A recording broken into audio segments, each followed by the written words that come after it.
Hey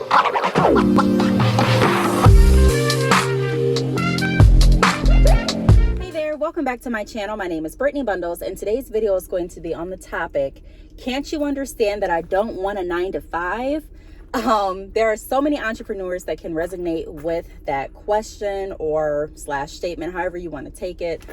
In reality, it's really a question, but like I said before, it could also be a statement. You know, can't you understand that I don't want a job? It's a rhetorical question. I don't need an answer for it. But a lot of people feel that they just don't want to work, you know, and I'm not going to hold you up and say that I just, you know, am not one of those people. I have always wanted to be able to have the flexibility to do what I wanted to do. That means if I want to get a job, it's an option, but it's not a necessity, meaning that I can still pay my bills. I can still live the type of life that I want to live without necessarily working. If I don't want to work a job, then that's fine too. I like being able to go. I like being able to have flexibility. I like being able to visit my family when I want to. I like being able to be involved in my children's life as much as possible. And I also like to be able to make mobile money. I talk a lot about making mobile money on this channel. So if you are not subscribed, sorry, I have something in my eye, please make sure that you do so. Also, please make sure that your post notifications are turned on, and give the video a big thumbs up if you have not already, and subscribe, please. So that's what today's video is going to be in regards to. I am going to be driving. I won a donut this morning from Tim Hortons, so I'm going to be driving to Tim Hortons, which is literally on the other side of town, to get that. But I do want to talk to you all while I'm driving. So if you are interested, again, be sure to give the video a big thumbs up. Please make sure that you are subscribed, and let's get right into it. So I did write a little note. I actually jotted down a few notes here on my phone, more than a few. But I do want to read this before I actually dive into my points. And I wrote, life is a mixture of wants and needs. I can understand not wanting to work a 9-to-5, and I can also understand the importance of positioning yourself for the best financial outcome. And below are a few of my recommendations. So I get not wanting to work a 9-to-5. I completely understand that. But I also understand that for some people, it's not feasible at this time. It makes more sense to work the 9-to-5 in conjunction with your business for a lot of entrepreneurs. For other entrepreneurs, it may be feasible. It may be an option, but I don't want anyone to feel bad if working their 9-to-5 is something that they are needing to do at this time to put them in a better financial position. That does not mean that you're less of an entrepreneur. Let's just get that out of the picture. I think so many people strive to be the best entrepreneur that they can be, and that's great. I do too. But I think that there's a misconception with entrepreneurship that you can only really be a true entrepreneur if you're devoted to your business, and if your business makes enough money to carry your financial obligations and to fund the lifestyle that you want to live. And that's just not true. You can be an entrepreneur and your business may not be making anything at this point. That's a part of business. A lot of entrepreneurs are not transparent with their journey. Since day one, when I got on my platform, I strived to be as transparent as I possibly could be, and to take you all along with me for the ride, because I saw so many people showing different things regarding their entrepreneurial journey. And although you are entitled to show what it is you want to show, it was just a lot of the good, and none of what could possibly go wrong, or none of what could initially go in the opposite direction than what you were planning it to go down. And so life is life, you know what I mean? Like, no matter what you do, not everything is going to always map out how you plan it. And that's okay, because it helps us shape and grow when we do have different obstacles that we have to overcome. So I'm going to go ahead and dive into the first point, but I am going to back out of my mom's driveway. I'm still here visiting her. And when I back up, it makes a loud beeping noise. So my car does. I don't know. It's like has like that little beeping noise like trucks do. I don't know why it started doing that or how I can turn it off, but that's neither here nor there. I'm going to go ahead and back out, and then I'll pick up where I left off. So the first point that I want to go over, and I'm going to read this point before I actually get to driving. So start and work your business while working your 9-to-5 to get a realistic income pattern from your business is my first recommendation. So I wrote that because before you decide to quit your job, I do recommend, and I have other videos like I mentioned before on this channel in regards to you know, my entrepreneurial journey, in regards to financial stability, and also in regards to having a 9-to-5 and also being an entrepreneur. before you quit your 9 to 5, there are some things that you want to make sure are in place. And I'll try to find a video that I created that kind of goes over some of those things that I'm referring to. But I would recommend starting your 9 to 5, or I would recommend starting your business while you're already working your 9 to 5. I have a lot of entrepreneurs that I do mentoring with that have quit their job right when they started their business. And although, like I say in every video, there's not a right or wrong way to start your business. You know, everyone's entitled to make the decisions that's going to be most feasible for their life, and also learn the lessons that mistakes do yield. However, it makes a lot of sense to go ahead and start that business while you are working your 9 to 5. That way you have a realistic expectation of what to expect when you are about to quit, or when you do decide to quit. So what that looks like is, if I'm working my job right now, let's say I'm selling hair. So I sell hair as well, and I let that run, and I'm noticing that on average I'm making about $2,000 a month in net profit. Now, notice that I said net, not gross. That means that that's the amount that I'm actually able to pocket after I, pay my vendor for, restocking or drop shipping or whatever, I'm doing. That's after I pay my shipping fees, after I pay the fee for my website, after I pay for my branding supplies and everything like that. At the end of the day, that's the amount that I have to pocket. I have $2,000 net. So if that's the average that I'm making, I want to look at my finances, look at my bills, and I also want to look at any other additional income that my business is yielding. So if I'm also doing affiliate marketing, I want to take the average of that. If I'm also doing YouTube, I want to take the average of that, and I want to compare it to my expenses. And I want to go ahead and challenge myself to pay all of my bills and also have savings left over after that with the money that I'm making strictly from my business or my businesses. If I'm able to do that for about 3 to 6 months, I'm heavy on the 6 months term, then that may be an indication of, okay, this may be something that I can definitely do without having to have my income, from my 9 to 5. And while I'm doing that, I'm also being strategic and saving the income from my 9 to 5. That way it helps build up a cushion so that when I do decide to quit, if something happens with any of my businesses, if for some reason, God forbid, you get sick and you're not able to work your business or do any YouTube or do affiliate marketing or anything that you're doing to bring in income that a lot of people classify as, like side hustles and things like that, whatever you're doing, if you're not able to do it, you still have that savings from the 9 to 5 built up in a cushion so that you're still able to pay your bills and you're still able to live, and you don't necessarily have to take out a loan to pay your bills or have to take out a loan to buy food or loan for medication or whatever the case may be. Working in the financial industry, I did see people that unfortunately had to take out different loans. Had to take out different loans for medication, had to take out different loans for food, and to pay bills and to get them to the next month. And I can tell you, it was not a fun position for me to be in as a loan officer, because sometimes I couldn't get those applications approved, and it really broke my heart. And it wasn't a fun place for them to be in either, because I could hear the distress in their voice, and I could hear the concern, and also they would tell me straight up how nervous and how really overwhelmed and just kind of taken back with the position that they were in. And I can just, I can't really even fully imagine being in a position where I needed medication or food and I couldn't buy it. So I really felt a deep sense of empathy and compassion for those people. And like I said, it's okay. It's not the end of the world if you've been there or if you're in a position like that. But I'm just saying, if you can avoid it, why not? The next point that I want to touch on is challenge yourself to pay all of your bills for a few months solely off your business income. If you're unable to do that, it may not be a good time to quit without having another source of income. So I went over that. So I kind of combined number 1 and 2 together. So I just touched on that. Number 3 is positioning your mind for the bigger goal. Knowing why you're doing something makes it easier in a lot of different scenarios.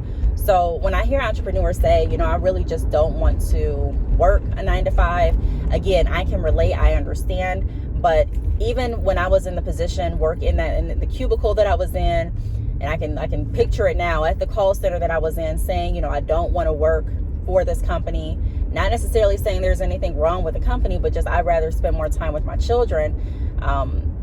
I talk a lot about this on my podcast, at the Brittney Bundles podcast. So if you are not in tune with my podcast, or if you don't know what it is, I will link it down below so you can tune into some of those stories and testimonies and interviews on that podcast as well. But I felt so, I just felt so unsatisfied at times at that job, because we had mandatory overtime, and although it was great money, it just was not worth me spending as much time as it required away from my family. And so I couldn't wait for an opportunity to come where I didn't have to work. And I realized that that opportunity, I wasn't going to sit back and just wait for it to come. I needed to actually make it happen. And so I started my business, and it didn't just take off flourishing. I wasn't able to just quit. I wasn't able to just walk away. But I did have to put some things in order before I could do that. And going to work, knowing what my plan was, made it so much easier for me to work. I was able to go in with a different attitude because I knew that I wasn't going to just be here until I knew that I was working toward leaving. And that may sound, you could take it either way you want, but, I knew that I wasn't going to be there for too much longer. And I had faith that I wasn't. So every check, I would be very strategic in how I spent it, paying off credit cards if I had them. I didn't have too many credit cards at that point, but the ones that I did, I made sure that I paid them off. I had a lot of parking tickets because at the place that I was working at, they didn't have parking that came with the job. So you would have to pull downtown and find parking spots. And I didn't have, a lot of times I was running late. And so I would just go in and just say, I'll pay a ticket, because the tickets were like $5. And that's how my thinking was back then. And I was like, I'll just rather pay the $5 instead of taking more time to put the money in and do all of this, and, or just take my chance. Sometimes I didn't even get a ticket. So, that was just how I was thinking. So I racked up a lot of tickets that way. And so I made sure that I paid off my tickets before I quit. And I made sure that I was just in the right position before I quit. Now, I'm not going to say that I wasn't nervous. I definitely was, because I knew that I was leaving a significant amount of income from my 9-to-5 to pursue my business and to have more time with my family. But it did make it a lot easier to do so and to continue going to work, even at a job that I really didn't want to go to, even though I was away from my children more than I wanted to. But it made it easier because I knew the end plan. I knew what I was doing it for, versus before I was just doing it to pay my bills. And not saying that that's not a good reason to go to work. I'm just saying that for me, it started to be overwhelming, and I was just really unsatisfied because I'm like, I don't want to live to just work, you know what I mean? And I felt like that's what I was doing. I was literally going to work as soon as the morning hit, and I wasn't getting out until night. And I'm like, wow, like I literally, my whole life feels like it's about work. And I just didn't like that. So again, if you have a plan as to what you're going to do to get yourself in a different position, it always, in most, I don't want to say always, but in a lot of scenarios, I know for me personally, it makes it so much easier for me to stick with a task and stick at a job so that I can get the job done. You know what I mean? I can get what I need to accomplish knocked out. And a lot of times I think entrepreneurs downplay how much a 9-to-5 can really help you boost your business. Having that other stream of income to help with marketing, and to help with different branding, and to help with mentoring, and to help with getting your website built and inventory and things like that. The next tip that I have is get ready for the overload pay period. There's a period in a lot of entrepreneurs' journeys that I call the overload period, where you're going to be super busy with your everyday life and work on top of marketing and networking, processing orders for your new business, etc. So I call that the overload period, where you are working your 9-to-5, you have that plan in place of what you're going to be doing, and you're also working your business. So you're like, I'm working, I'm tired from working, I'm living my everyday life, so I am still a mother, I'm still a spouse, I'm still, in charge of grocery shopping, cooking dinner, whatever, other daily tasks come along with your life. You're doing that on top of working, and not just that, but now you're running your business, and you're being very diligent in running your business because you want to be able to eventually quit your 9-to-5. So it feels like you're in overdrive. I call it, again, the overload period, where you're doing a lot. It feels like, you may be stretched thin. And I went through this period too. I would say be very conscious of taking care of yourself. Self-care is definitely important, and it does not require, success does not require you to neglect your health. It doesn't. But sometimes it can feel that way. It can feel like you're pressured to just keep going and going and going, despite what it's doing to your sleeping patterns, despite what it's doing to your eating, despite what it's doing to your mental. So, again, I want to stress that it's not necessarily required for you to put yourself in overdrive mode, but I am going to also be realistic and say that I have felt like I was in overload mode, like I was just overwhelmed and overdrive. And what I can say to people that feel like that is, number one, I do recommend you take care of yourself still, but number two, it doesn't last always. And it is necessary sometimes for you to do all of that, and feel, sometimes overwhelmed, for you to be able to put yourself in the next position. Again, you don't have to necessarily neglect yourself. I'm not saying neglect yourself, because when I was in overload period, there were times, honestly, that I didn't get more than a few hours of sleep before I got right back up and went to work. There were times where I came home, I did everything that I needed for my children, and I stayed up working on my business, got 2 hours of sleep, and went right back to work. So at that point, I was not taking care of myself. I was really tired. I was exhausted. I was on lunch breaks. I would skip lunch breaks to work on my business. And it was just like, wow, like I just feel like I'm constantly going, and it catches up to you. Like, it definitely catches up to you. I do want to say that there's only so long that you can work and continue to move like that. But, I do want to encourage you again that it does not last always. And sometimes, again, if I could do it over, I would not neglect as much sleep as I did, nor would I neglect eating. I probably would eat while I'm working on my business on lunch.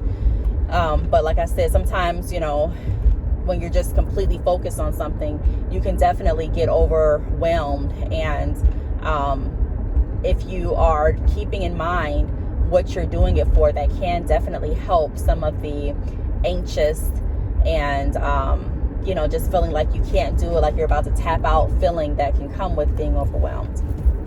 The last tip that I have is, if you haven't started saving for the cushion to be able to quit, start doing so now.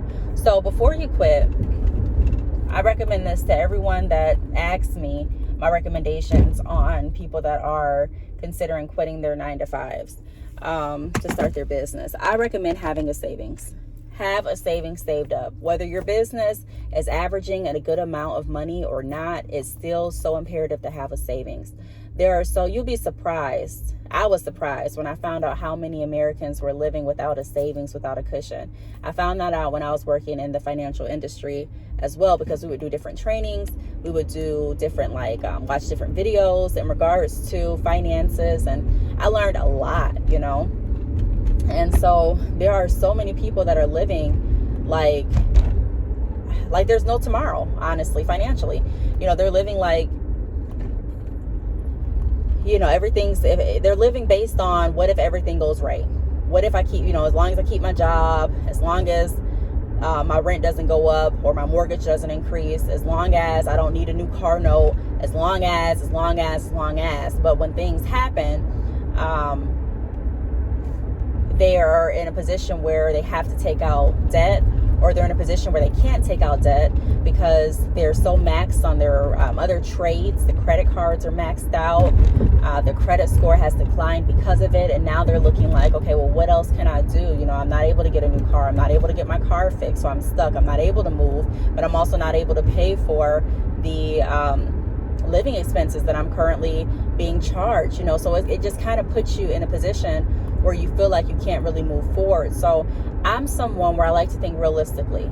Thinking realistically doesn't mean that you're thinking negative. It doesn't mean that you're just thinking positive. It doesn't mean that you are downplaying your dreams. It just simply means that you're thinking realistic. You're mapping out, what if this happens, then what will I do? And because no one knows what the future holds for certain, you want to make sure that you're setting yourself up for the best possible outcome no matter what happens. That means even if, God forbid, something happens with my business where I'm not able to make a cent for months, I still want to make sure that I'm able to pay my bills. I still want to make sure that I'm able to feed myself and my children. I still want to make sure that I am okay. That's why it's really important. I know a lot of people also talk about going after what you want. And I completely agree with going after what you want, you know, in terms of like getting the car you want, the house you want. But a lot of times it just takes time to build. For example, the car, I've wanted a new car for a while, but now that my car is paid off, you know, there's nothing really wrong with it. I mean, there's some things I can definitely get fixed up, but you know, it's still a decent car. I'm not in a rush to get a new car as I was before, because I'm looking at everything and I have different plans and I have different strategies at this point as to what I'm implementing into my life to be able to get what I want in the next few years. So I'm just saying, looking at the overall picture and making sure that you are saving, getting what it is you want, but also limiting yourself on some of the things you want to make sure that you will have enough cushion to get the things that you need if it comes down to it. So it's all about financial responsibility. It's all about being able to manage your money. It's all about thinking for the future and being realistic with your dreams, with your goals, and making sure that you're putting yourself in the best possible position, even if something doesn't go as you plan. So that's my take on, you know, I don't want to work a 9 to 5. Can't you understand that I don't want to work a 9 to 5? I'm not the entrepreneurial motivator that's going to force you or pressure you into doing something that you really don't want to do. At the end of the day, it's completely up to you what you decide to do in your life, how you decide to run your business. If you decide to work a 9 to 5, if you don't decide to work a 9 to 5, it's all up to you. Like I said, we all have to decide what it is we want to do. Even in real life, I'm not the kind of person that is, or my personal life, because it says real life, but I mean off camera, I'm not the kind of person that's going to be so opinionated on someone else's life that I'm just like, no, you need to do this. No, you better do this. I'm just not. Like, I'll give you my advice. I'll tell you what I recommend. I'll tell you what I don't recommend and why, if you ask, or if we're that close and I feel like I can share it with you. But ultimately, the choice is yours. You know, there are some people that really get so invested in your life decisions that they're super mad or super, you know, opinionated about what you should do. And you might be thinking to yourself like, dang, like after all, it is my life. Like, I appreciate the concern, but if it doesn't work out, I'm the one that has to deal with the repercussions. And that's so true. That is so true to all of us. So I'm not saying that I don't care about your decisions or what you decide to do. I'm not going to say that, you know, but I am going to say, is Tim Hortons closed? They look like they're closed now. But I am going to say, you know, at the end of the day, we're all responsible for the decisions we make. And, you know, you have to decide what's going to be best for you. I see someone going in, so it may not be closed now. All I can do is give you my advice and my recommendations. And I'm not going to hate you if you decide to do something that I don't recommend. I mean, I'm always here to help regardless of what you decide to do. So if you do want assistance with your business, if you're looking for a mentor, I'll be happy to mentor you. I am still accepting new mentees. If you're looking for a business consultation, I'll be happy to help with that as well. If you have a question, feel free to leave it down below. I do want to thank you all for watching, and I will see you all in the next video. Bye.